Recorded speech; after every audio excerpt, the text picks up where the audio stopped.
Cool. Hi guys, my name is Spencer and this is Josh. We're from San Francisco. The organizers of the conference just expressed that there might be some interest in knowing a little bit more about San Francisco culture because some of that culture is going to be brought here to Santiago, and so we wanted to talk about the implications of that. And Josh and I are running a company called PodClear, which we've been bootstrapping for the last 8 months. So we're going to talk a little bit about bootstrapping. This is sort of an ad hoc presentation. It's mostly just designed to be a little bit more Q&A, so if you guys have any questions, happy to answer them. If not, totally cool. But we can talk about the process of bootstrapping. We can talk about social implications of bringing technology into like a developing community. And we can talk about emerging technology in San Francisco, so happy to answer any questions about that. I wanted to give a quick bit of background on myself and on Josh. I've been in San Francisco for a few years, ran a startup before this that we raised money for, and it was an enterprise software company, and we ran it for about a year, and then we kind of ran into some issues and ended up folding that company. And then lately, we've been working on this company, which is a piece of software for podcasters to create high-quality audio content. And over the last 8 months or so, we've bootstrapped our way to revenue. So now we're profitable, and the company is going well. And so Josh has been a PM for many years and has experience working in tech. And so we just wanted to talk a little bit about it and then also answer any questions. Yeah, so I'm Josh, as Spencer said. I was a PM before this and then switched into a development role, met Spencer in San Francisco, and we started creating PodClear. We've been bootstrapping in San Francisco, which basically means we work like 80 hours a week. Yeah. So Spencer and I were consulting for about 6 months or so, and then we would work on our startup at night. So it was kind of like a long, arduous process of many sleepless nights and like our consulting clients being upset that we haven't gotten back to them yet. So we basically decided that we needed to move somewhere cheaper. San Francisco is extremely expensive. So bootstrapping there isn't really the best option. And we didn't want to raise money for this company. Spencer had previously raised money for his company and didn't want to continue doing that process. So we looked into like moving elsewhere, and that's when we found out about Start-Up Chile. So we're a Start-Up Chile company, and we've been here now for about 2 months, part of Start-Up Chile 13. So that's basically how we ended up here, because we don't want to raise money, and bootstrapping seems like the best way to go. Yeah, it's sort of an important point to bring here, because there is sort of this drive to make Santiago sort of a tech hub here in South America. And one of the major drawbacks of that that people talk about is that there isn't a whole lot of capital like there is in Silicon Valley. So how the heck are we going to make Santiago this tech hub? And that's one of the major advantages of being in Silicon Valley. But from our experience, it seems like it's actually better not to have this flush with cash, because a lot of the companies in San Francisco end up raising these like $30 million, and they end up making products, and some of them make it, some of them fail and end up buying just like really nice offices and investing in things that aren't necessarily focused on the product itself, which we think is wasteful, which is sort of why we approached this business with bootstrapping, because as engineers, it's fairly straightforward. Anyone in this room who's technical can come up with an idea and raise money for it. But I think that it definitely puts a better pressure on you as a company to avoid raising money. You retain more ownership over the company and its direction.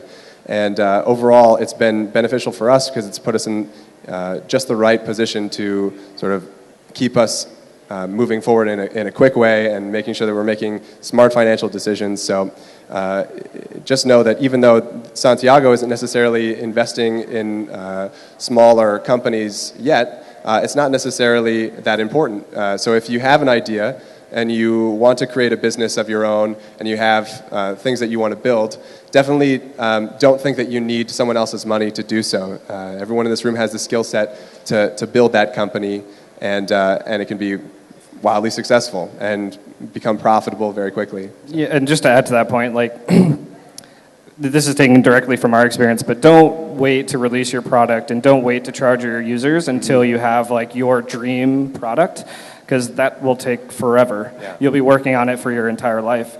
So just release something, see what people think about it, get some user base. Like we had revenue in our first 3 months because we basically built a product we weren't extremely proud of. We were happy with the result, but it was like a 3-month project. We released it, we got tons of feedback, and people started paying us right away. Yeah. So that relieved a lot of the pressure from having to work our other jobs. We still had to, but we still had revenue coming in, and we could spend that money on things like company-related, servers, whatever. So just don't wait until you have your dream product. That will never happen. Yeah. I wanted to just kind of open it up. I know this is sort of like open format, but I wanted to open it up if anyone has any specific questions, we're happy to answer them. Otherwise, we have some other random topics that we can kind of talk about. Anyone? No one. Got anything? Oh. All right, now that San Francisco has become so expensive, do you see any reason at all for a company that's bootstrapping to live in San Francisco? I think that if you're bootstrapping, you should absolutely not be in San Francisco. It was the biggest mistake for us to do that because we ended up, like Josh said, working 100+ hour weeks, just slaving away, doing consulting work to pay for our rent, which was a room in San Francisco is $1,600 US, and that's just one room. So it's kind of insane. And you're hardly ever in that room because you're just working all the time. So you're paying $1,600 to just be there. Basically. So if you're in San Francisco, then it makes sense to either raise money or somehow save up before you start your business or whatever.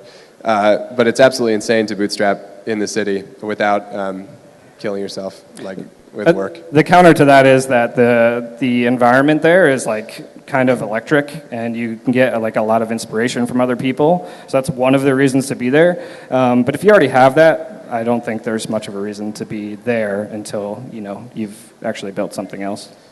Yeah, I think that there's one thing that's important is demystifying the whole Silicon Valley thing, because it's actually, it's completely possible for innovation to happen anywhere on the planet, and there's talent and smart people absolutely everywhere. And if you can create your own little microcosm of even 5 people that are interested in this kind of stuff, it's harder to find those folks because there's this entrepreneurial spirit in Silicon Valley, but those people are everywhere. Everyone, every company here in Santiago was started by some entrepreneur and probably had a small community for himself to work in. Yeah.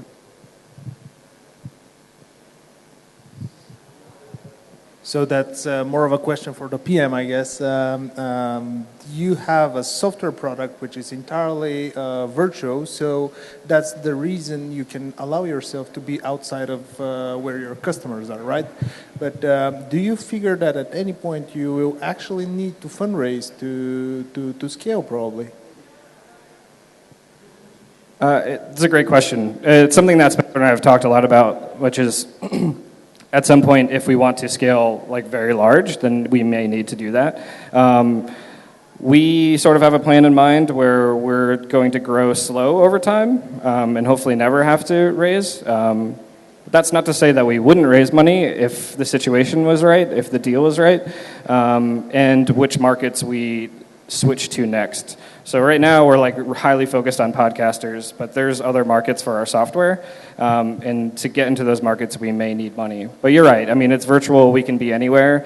But if we were going to raise money, it might be beneficial for us to be in San Francisco during that process. But there's a difference in mindset there that I think is really key. If you read TechCrunch now, every article is about this company raising X million dollars or this company raising X million dollars, and I think that's the wrong ethos because it becomes it's sort of like a bunch of chefs celebrating that they just went grocery shopping. They haven't even cooked the meal yet. So it's sort of interesting when the imperative becomes raising millions and millions of dollars, and everyone thinks this is successful because they got this sweet office now.